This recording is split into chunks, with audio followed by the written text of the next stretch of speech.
తాతయ్య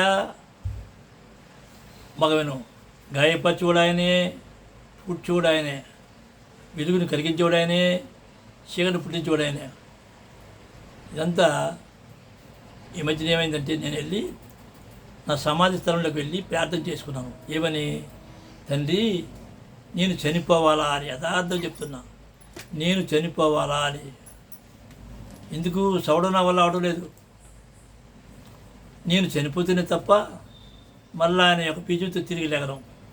అంటే నేనుగా స్వార్థము, ప్రతిఫల అపేక్ష, స్వమహిమ, స్వఘనత, స్వలాభము, స్వప్రీతి, స్వనీతి ఇవన్నీ చచ్చిపోవాలా. అంటే మానవతత్వం చచ్చిపోవాలా. మానవతత్వం చచ్చిపోతే తప్ప ఆ తత్వం రాజని నాకు తెలుసుండి చచ్చిపోవాలని ప్లాన్ చేసుకున్నాను. చచ్చుడు నా వల్ల అయితే బ్రతికించుడు ఆయన వల్ల అవుతుందని తెలుసుకున్నాను.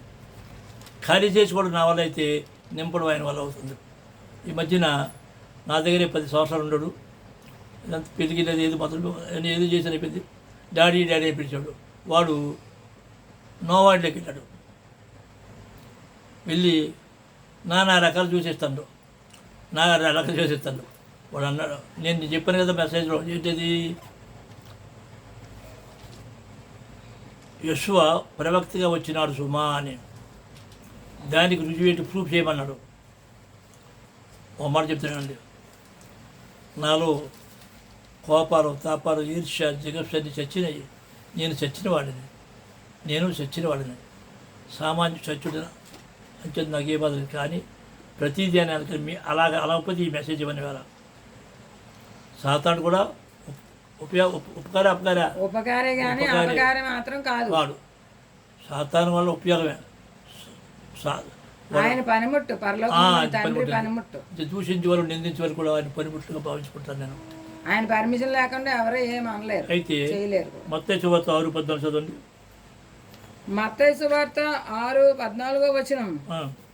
మనుష్యుల అపరాధములను మీరు క్షమించిన ఎడల మీ పరలోకపు తండ్రియు మీ అపరాధములను క్షమించును.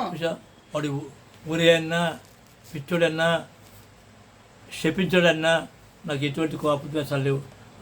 ఆ మనసు నాకు ఇచ్చాడు తండ్రి. చూడండి, కీర్తన గ్రంథము 37 చదవండి. కీర్తనలు 37:1. చెడ్డవారిని చూచి నీవు వ్యసన పడకము. వ్యసనం, వాడు చెడ్డోడు తెలియదు. అమాయకుడు కుర్రోడు, నా దృష్టిలో కుర్రోడే కదా. వాడు వ్యసనం రాకూడదు నాకు. దుష్కార్యములు చేయి వారిని చూచి మత్సర పడకము. నా కోపం రాదు. ముసలోడన్నా, పిచ్చోడన్నా, చేపకరిస్తున్నా నాకు ఎందుకు? అది దాటిపోయాను నేను. అది ఒక టెస్ట్ నాకు. అది ఒక టెస్ట్. వాడు కాదు.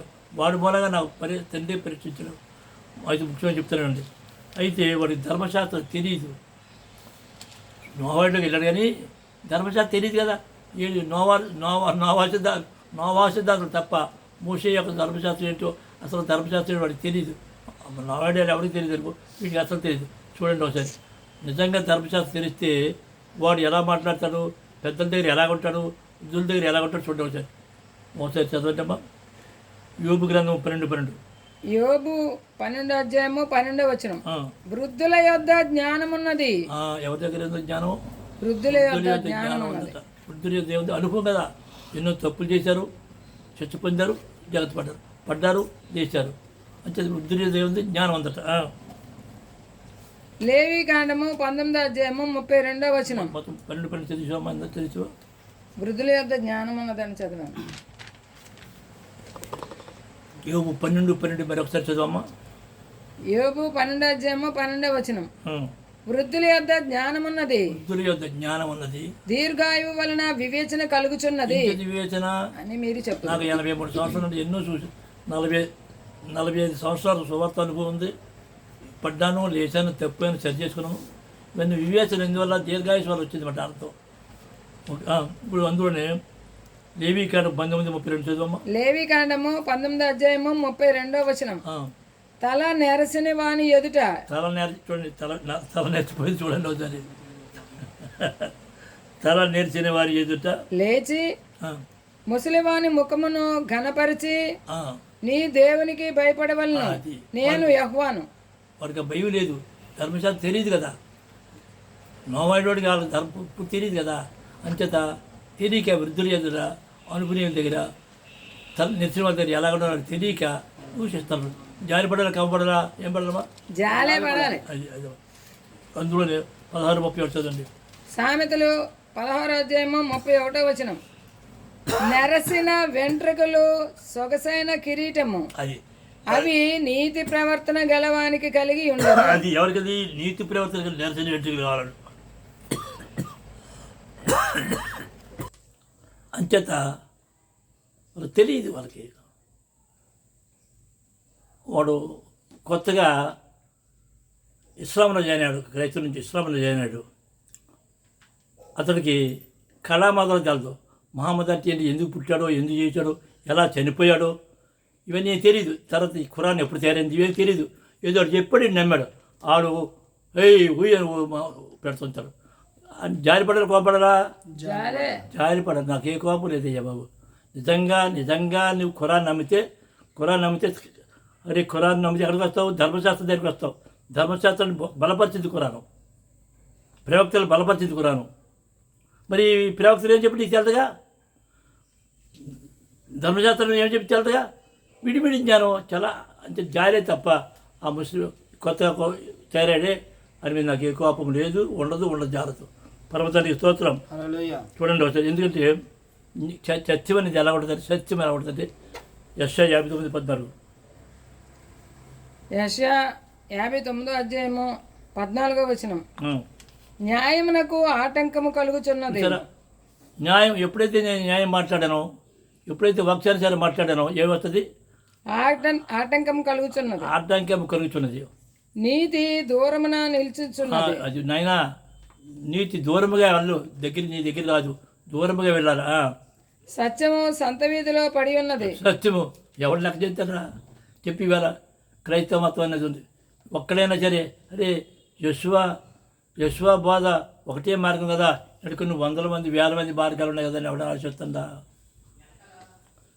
అసలు మహమ్మద్ గారు మొదట మక్కాలో ఉన్నప్పుడు ఏం బోధించాడు? తర్వాత మదీనాకి వెళ్ళిన తర్వాత ఎలా మారిపోయాడు? దోపిడీ చేశాడు కదా. దాంతో ఇవన్నీ ఎవడ ఆలోచిస్తాడా? ఆలోచించడు. చనిపోయే ముందు ఏం చెప్పాడు? ఆరంభంలో ఏం చెప్పాడు?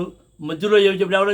ఎవడో కొట్టో ఆడుకో అనుకూలమైన వాక్స్ తీసుకుంది. నేను మహమ్మద్ గారిని చూసి మహమ్మద్ గారిని తండ్రి ఏర్పాటు చేశాడు, నో డౌట్ ఎట్ ఆల్. కానీ తర్వాత చూడండి, తర్వాత ఎలా మారిపోయిందో, ఏ విధంగా అయిందో అది చూసుకోవాలి. ఇప్పుడు బేలం ప్రేపుతున్నాడు, ఇప్పుడు మాట్లాడాడు, తర్వాత ఎలా మారాడు? మారిపోవచ్చు. చూసుకోవాలి అదంతా. అదే ఖురాన్ ఉంది. ప్రతి మహమ్మద్ గారి కంటే ప్రతి ప్రవక్తుల ఇజ్రాయెల్ నుంచి వచ్చారని ఉంది, యూదుల నుంచి వచ్చారట. ఇవి ఒక్కడే అన్యుడి నుంచి వచ్చాడు. ఇది చూసుకోవాలి మనం. ఇవన్నీ చూడకుండా ఆడేది చెప్పాడు, ఈడేది నమ్మి. అరే నీవు నిజాధికారులు పో, లేఖనాలు పరిశోధించు, మార్గంలన్నీ చూడు, జీవ మార్గం ఏది చూడు, సత్య మార్గం ఏది చూడు, నిత్య మార్గం ఏది చూసి చూడాలా. అంతే. చూడండి, దాని క్రీస్తు రాజ్యం అని క్రైస్తవం చెప్తుంది. కాదు అల్లా రాజ్యం అని ఇస్లాం చెప్తుంది. ఇది కాదు మా పరిశుద్ధ రాజ్యం ఏది దావీదు కుమారుడు అని చెప్తుంది. మరి ఏది చూడొద్దా? ఏదో ఒకటి పట్టుకుంటూ ఇవన్నీ 3 చూశాను నేను. చూసి చెప్తున్నా, యథార్థం చెప్తున్నా. పరిశీలించా తండ్రి దగ్గర వేడినా అడిగాను, ఆయన నాకు తెలియజేశాడు. మీకు సాక్షాత్ చెప్తున్నాను. మీ దగ్గర ఎటువంటి ఆశ లేదు, మీ ఏ ప్రతిఫలాపరితో కానీ మహిమతో కానీ గంతకాలం నాకు లేదు, ఉండదు కూడా, రాదు కూడా. కొన్ని ప్రభుత్వానికి స్తోత్రం. అయితే నిజమైన సువార్తికుడు అనేది ఈ బోధకుడు ఎవరో తెలియాలి ముందు. ఈ బోధకుడు దేవుని చేత నియమించబడా కాదా చూడాలి. ఇర్మియా 3:10 చదవమ్మా. ఈ ముందు బోధకుడి గురించి తెలియాలా. ఎందుకంటే నువ్వెవరిని వెంబడిస్తున్నావు, ఎవరు బోధ పెడుతున్నావు, ఎవరితో సవాల్ చేసి తెలియాలా. ఇర్మియా 3:15. ఇర్మియా 3వ అధ్యాయము 15వ వచనం. నాకిష్టమైన కాపర్లను మీకు నియమింతును, అది వారు జ్ఞానంతోను వివేకంతోను మిమ్మల్ని ఏలుదురు. అంటే ఆయన కాపర్ ఎవరై ఉండాలి? నియమించిన వాడై ఉండాలి. ఇప్పుడు ఇస్లాంలో ఎంతమంది ఉన్నారు? ఆ కాపరికి ఈ కాలం నప్పుతుందా? అసలు ఎవరికైనా అప్పదు. ఒకసారి ఆలోచించి, ఒకసారి నప్పదే. ఒకసారి ఇదంతా మామూలే. పోని ఇస్లాం రాజ్యాలు ఉన్నాయి, ఒక రాజ్యానికి ఒక రాజ్యం నప్పుతుందా? నప్పదు. మరి ఆయనకి ఇష్టమైన కాపరి కాదు కదా. ఏదో ఉందా, మనం ఏదో చూడాలి అదంతా. ఓకే, ఇప్పుడు బాగా వినండి. జ్ఞానం అనేదంట బైబిల్ చదివితే రాదురా. ఎంతమంది మహామేధాలు కంఠస్థ పెట్టించిన ఉన్నారు, ఖురాన్ కంఠస్థ పెట్టించిన అనేక మంది ఉన్నారు. జ్ఞానం అనేది ఏం చేయాలంటే చూడండి, కొనుక్కోవాలట. జ్ఞానం ఏం చేయాలి? కొనుక్కోవాలట. బాబా ఏమిటో ఇదంతా. సామెతలు 23:23 చదవమ్మా. సామెతలు 23 అధ్యాయము 23వ వచనం. సత్యమును అమ్మివేయక దాన్ని కొని ఉంచుకొనుము, జ్ఞానమును ఉపదేశమును వివేకమును కొని ఉంచుకొనుము. కొనుక్కోమంటున్నాడు. ఏం చేయాలట? కొనుక్కోవాలి. నేను అనుకుంటున్నా మా ఆరంభంలో కొనుక్కోవడం ఏంటి, ఎలా కొనుక్కోవడం అని ఉండేది. చెప్తా ఎలా కొనుక్కుని, నా మటుకు నేను ఎలా కొనుక్కున్నాను చెప్తాను. అందులో 4:7 చదవమ్మా. సామెతలు 4:7. జ్ఞానము సంపాదించుకొనుటే జ్ఞానమునకు ముఖ్యాంశం, నీ సంపాదన అంతయు ఇచ్చి బుద్ధి సంపాదించుకొను. ఈ మాట నమ్మి బాబు యథార్థం చెప్తున్నా, ఇది నమ్మి నేను 2 నర్సులతో 2 కాంపౌండ్తో ఆసుపత్రి వదిలేసి నా కలిగిందంతా ఖర్చు పెట్టేసి వట్టి చేతులతో కట్టబట్టతో నేను బయలుదేరాను. ఆ తల్లి సాక్షిగా నా వంశంలో ఏ ఒక్కరు క్షయమైన ఆహారకరం జీవించని మొక్కుకున్నాను. నేను నన్ను నా ఇంటి వారిని నమ్మేసుకున్నాను.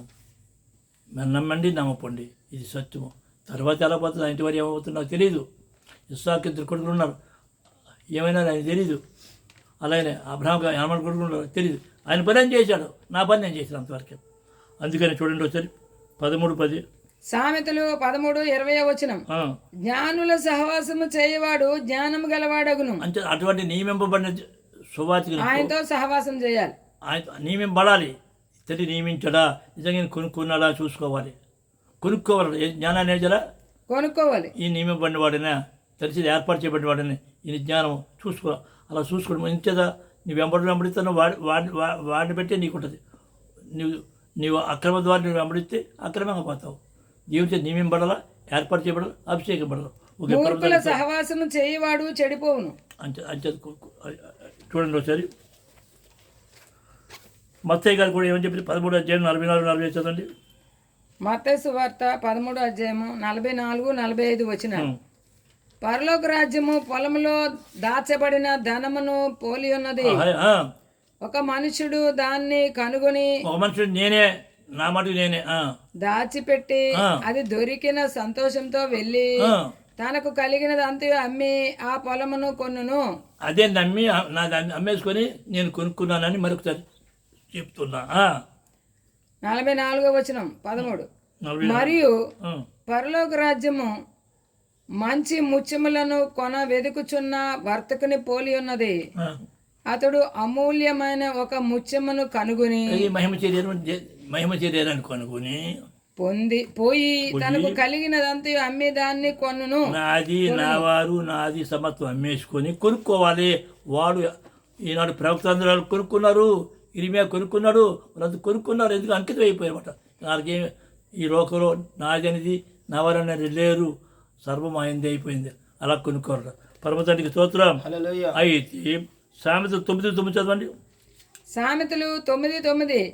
జ్ఞానము గలవానికి ఉపదేశము చేయగా వాడు మరింత జ్ఞానమునందును. అది ఇప్పుడు వాక్యం జ్ఞానం గలవాడికి చెప్తే మరింత జ్ఞానం అవుతుంది. నీతి గలవానికి బోధ చేయగా వాడు జ్ఞానాభివృద్ధి నొందును. ఎవడికి అంతేగాని నా క్రైస్తవ మతమే, నా సంఘమే ఇదేని పట్టుకున్నాడు కాడికి ఎంత చేసినాడు అర్థం కాదు. వాడికి ఏమర్థం అవుతుంది? మా అల్లా అరే అల్లా అనేది ఎక్కడి నుంచి వచ్చిందిరా, ఆ పేరు ఎక్కడి నుంచి వచ్చింది ఒక్కడు ఆలోచించాడు కదా. ధర్మశాస్త్రం మార్పు చేయబడింది అంతే. ధర్మశాస్త్రం చేతితో రాసేది మార్పు చేయబడింది. ఇదేంటని అక్కడ చూశాడు ఎప్పుడైనా లేదు కదా. నాతో చెప్పను, ఈనాడు ముస్లిమ్స్ అనబడిన వారు ఖురాన్ చదివినప్పుడు ప్రతి ప్రవక్తని బలపరచడు ఖురాను. మరి ఏ ప్రవక్త చూస్తారు చదవరు, ఖురానే కళ్ళతో పెడతారు. అంతేగాని యెషయా ఏమని చెప్పాడు, యేస్కేల్ ఏమని చెప్పాడు, ఇర్మియా ఏమని చెప్పి చూద్దాం అదొద్దు. అలాంటి వాళ్ళు నాకు కనపడలేదు ఎలా చెప్తాను. ఇదే అరే ఆఖరి ప్రవక్త ఎవరు చెప్పాడు నీకు? అది ఆఖరి ప్రవక్త కాదు. ఎవరికి ఆఖరి ప్రవక్త? వాళ్ళకి ఎవరికి? అరేబియన్స్కి, ముస్లిమ్స్కి, మనకు కాదు. ప్రపంచ ఆఖరి దాన్ని తిప్పేశారు ప్రవక్తలు, రకరకాలు తిప్పేశారు. ఏం చేయమంటే చెప్పు, అనుకూలంగా మార్చేసుకున్నారు. పోలే ఇప్పుడు చూడండి అసలైన వాక్యానికి వద్దు మనం. ఇప్పుడు ఒకడు అడిగారు, యెషూవా ఎవడు? నోవాయుడు రబ్బీ శిష్యుడు. యెషూవా ప్రవక్తని రుజువు చేయగలవా? రుజువు చేయగలను. ఎలా రుజువు? ఎందుకు యూదులు నమ్మరు, ఇదే ఎందుకంటే కళ్ళు రాలేదు. ఈయన రబ్బీలు నమ్మరు. కానీ నేను నమ్ముతున్నాను. ఎందుకు నమ్ముతున్నానంటే లేఖనం ఏమి చెప్పింది చదవండి. ఆమోసు 3:7 చదవండి.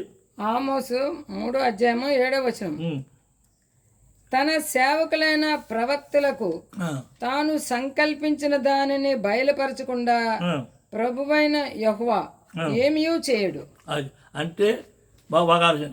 యెరూషలేము నాశనం అయిపోతుంది, దేవాలయం నాశనం అయిపోతుంది, ప్రజలు 11 లక్షలు, ఎంతమంది 11 లక్షలు చంపేస్తున్నారు, అసలు అడ్రస్ లేకుండా పోతుంది కదా. అలాంటప్పుడు ఆ పరలోకపు తండ్రి అప్పటికి 430 సంవత్సరాల నుంచి 450 సంవత్సరాల నుంచి ఇజ్రాయెల్తో ఏ ప్రవక్త లేడు, చెప్పలేదు, హెచ్చరించలేదు, వార్నింగ్ లేదు. అలాంటప్పుడు ఆ ప్రవక్త అప్పుడు యేసుని పంపించాడు. అప్పుడు యేసుని పంపించి ఏం చెప్తాడు?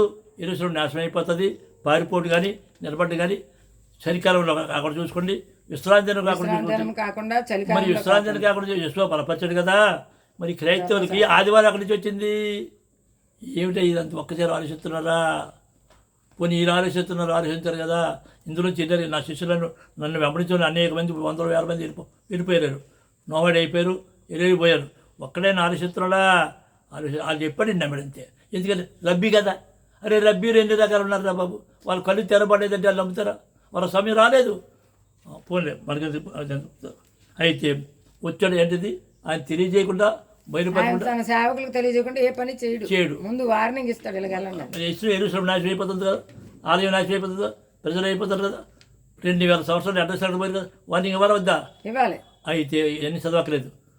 మత్తయి సువార్త 5:6 నుంచి ఏముందంటే నేను 12 మంది గోత్రాలకే పంపించడం ఉంది. అదే మత్తయి సువార్త 15:24 ఏముందంటే నేను కేవలము ఇజ్రాయెల్ గురించి వచ్చానంటాడు. అక్కడ చదవకలేదు. తర్వాత లూకా సువార్త 21:20 నుంచి 24, లూకా సువార్త 21:20 నుంచి 24, మార్కు సువార్త 13:14 నుంచి 20, మత్తయి సువార్త 24:13 నుంచి 20 చదివితే ఆ నాశనం అయిపోయి యెషువ హెచ్చరించడం అది కనపడుతుంది. మరి అయితే ఎలా మార్చండి? ఉదాహరణకి అసలు అని చెప్తున్నాడు. మత్తయి సువార్త 12:40 చదవండి. చూడండి ఎలా మార్చారు చెప్తాను. ఇది ఒక ప్రూఫ్ అనమాట. మత్తయి సువార్త 12:40 చదవమ్మా. మత్తయి సువార్త 12:40. యోనా 3 రాత్రింపగళ్ళు తిమింగలం కడుపులో ఎలాగుండెనో. యోనా 3 రాత్రి తిమింగలం కడుపులో చనిపోయినాడా బతికున్నాడా? బతికే ఉన్నాడు. యెషువ చచ్చిపోయాడు. గోతులు మరి అది ఎలా ఏం పెట్టారు? గోతులు ఎట్టేశారు కదా. చచ్చిపోయాడు ఎలా మరి వచ్చారు చదవమ్మా. యోనా 3 రాత్రింపగళ్ళు తిమింగలం కడుపులో ఎలాగుండెనో అలాగే మనిషి కుమారుడు 3 రాత్రింపగళ్ళు భూగర్భంలో ఉండును. మనిషి కుమారుడు అంటే ఎవరు? అందరూ యేసు అనుకుంటారు కాదా? ఇజ్రాయేల్ పరిశుద్ధులు. ఇజ్రాయేల్ గురించి చెప్తాను, అవన్నీ మిత్తారు చెప్తాను. మనిషి కుమారుడు అన్నా ఎవరు? ఇవన్నీ క్లియర్గా చెప్తా. అర్థమైనా? అంటే ఎవరు? మూడు దినాల నుండి ఎవరు? భూగర్భం నుండి ఎవరు? ఇజ్రాయేల్ అయ్యా. 3 సంవత్సరాలు ఎక్కడ పోయారు? లోకస్తులు అయిపోలేదా? అడ్రస్ ఎక్కడ పోలేదా? వాళ్ళ గురించి చెప్తుంటే ఈయన యేసు తగిలించారు. ఇది ఎక్కడుంది? హోషేయ 6:1-2 చదవండి. హోషేయ 6:1-2 మనము యెహోవా యొద్దకు మరలుదము రండి. ఇది భ్రష్టులు అయిపోయారు కదా, తిరిగిపోయారు కదా, అడ్రస్ లేకుండా పోయారు కదా, మనం యెహోవా యొద్దకు మరలుదము రండి. ఆయన మనలను చీల్చివేశాను. ఎవరు చీల్చారు? పరలోకము తండ్రి. వాళ్ళ క్రియవల్. ఆయనే మనలను స్వస్థపరచును, ఆయనే మనలను కొట్టెను. ఎవరు కొట్టారు? పరలోకము తండ్రి. ఆయనే మనలను బాగు చేయును. 2 దినములైన తరువాత ఆయన మనలను బ్రతికించు. 2 దినాల తర్వాత ఎన్నో రోజున? 3వ రోజున. అది అన్నమాట. ఇప్పుడు 3వ రోజు బతికిస్తాడు కదా. వీళ్ళ గురించి చెప్పండి. ఏది యెషువ చెప్పింది ఎవరి గురించి? ఇజ్రాయెల్ గురించి చెప్తే ఈయనేం చేస్తారు? యెషువకు తగిలించారు. యెషువ చనిపోయి 3 రాత్రులు పారు యోనాతో పొరితే యోనా ప్రాణంతో ఉన్నాడు, చచ్చిపోయినా చేప గర్భంలో ప్రాణంతోనే ఉన్నాడు. యెషువ చచ్చిపోయాడుగా. ఏమిటి మనము ఆయన సముఖమందు బ్రతుకున్నట్లు 3వ దినమున ఆయన మనలను స్థిరపరచును. పరమతానికి స్తోత్రం. హల్లెలూయా. అంత మార్పులు యెషువ ఇవన్నీ చెప్పేశారు. నాయనరా ఇప్పుడు కూడా ఇప్పుడు చెప్పేది వినకుండా పూర్తిగా ఏమి విన్నవరా? సామాన్యమా? క్రైస్తవ్యము అంధకారంలో ఉన్నది చెప్పడం సామాన్యమా? ఇప్పుడు గడాంధకారంలో ఉన్నది ఇస్లాం అని చెప్పడం సామాన్యమా? Either I may be fool, నేను మూర్ఖుడిని, ఫూల్ అయినవారా, పిచ్చివాడైనవారా, లేదా దేవుని యొక్క జ్ఞానాన్ని పొందిన వాడిని ఎప్పుడైనా చూసావా? ఆలోచించవా? కాబట్టి తొందరపడి ఆయన పరిశీలించు, సమస్తము పరిశీలించి మేలైందని చేపట్టారా. సత్యం ఎప్పుడు లోతుగా ఉంటుంది, దూరంగా ఉంటుంది. వాక్యము బయలు పరచబడిన తోడని వేరుకు కలుగుతుంది. అది తిరుగులేని వరకే తిరుగుని తేలివేస్తుంది. చూసుకో, ఇది అది చివరి దినాలు. ఈనాడు జరిగేదంతా ప్రపంచం అంతా కూడా ఇక 52 దేశాలు ఇజ్రాయెల్కి విరుద్ధంగా పోరాడుతుంది. వాళ్ళని ఎందుకు చంపలేదు చూసుకో. అంతేకాదు, చూడు, ఇజ్రాయెల్ దేశం ఏర్పడిన వెంటనే చుట్టుపక్కల 5 దేశాలు మీద పడిపోయాయి. ఇవి చేయలేదు కదా, ఏమి చేయలేపడి. అలాగనే 67లో వీళ్ళందరూ ఎగవైపోయి 6 దేశాలు ఎన్ని ఎగవైపోయాయి. 6 రోజులు పట్టుకొని పడతారు. ఏదో మానవత్వ శక్తి ఉంది. అంచేత ఇజ్రాయెల్ కాపాడువాడు కొనకడు, నిద్రపోడు. ఇజ్రాయెల్ని వారి శరీరం అవుతారు, శరీరం అవుతుంది. సరే అవుతుంది. ఈ ప్రపంచంలో ఉన్న ఇజ్రాయెల్ అందరినీ కూడబడతారు, ఏర్పాటు చేసి తలని పడతారు. వాళ్ళకి ఏక మనసు, ఏక హృదయం, ఏకాత్మచి ఒకే వ్యక్తిగా తయారవుతారు. అప్పుడు కొత్త నిబంధన, మళ్ళా కొత్తగా నిబంధన జరుగుతుంది. అది నన్ను చెప్పానే, ఇది విమోచకుడు వచ్చి శివులోంచి పాపంతో చిత్రం, విమోచన చిత్రాలు చెప్పాడు కదా. యేసు గురించి అది తప్పు. అది వీళ్ళందరూ అయిపోయిన తర్వాత, మారు మనసు పొందిన తర్వాత పరిశుద్ధ, అప్పుడు అందులోనే ఒక ఇజ్రాయెల్లోనే విమోచకుడు వస్తాడు. వాళ్ళతో నిబంధన జరుగుతుంది. అది రహస్యం. పర్వతానికి స్తోత్రం, హల్లెలూయా, స్వరం చెప్పరు. కాబట్టి నాయనలారా, ప్రతి వాళ్ళు లైక్ చేయండి, లేకపోతే విమర్శించండి, నో కొట్టాలా, లేకపోతే ఎందుకు అలా బ్లైండ్గా ఎందుకు వెళ్ళిపోతారయ్యా. నన్ను ఎంకరేజ్ చేయండి, లేకపోతే హెచ్చరించండి. ఊరుకోవచ్చు. నచ్చుకుంటుంది. Professor Ephraim messages PROF.Ephraim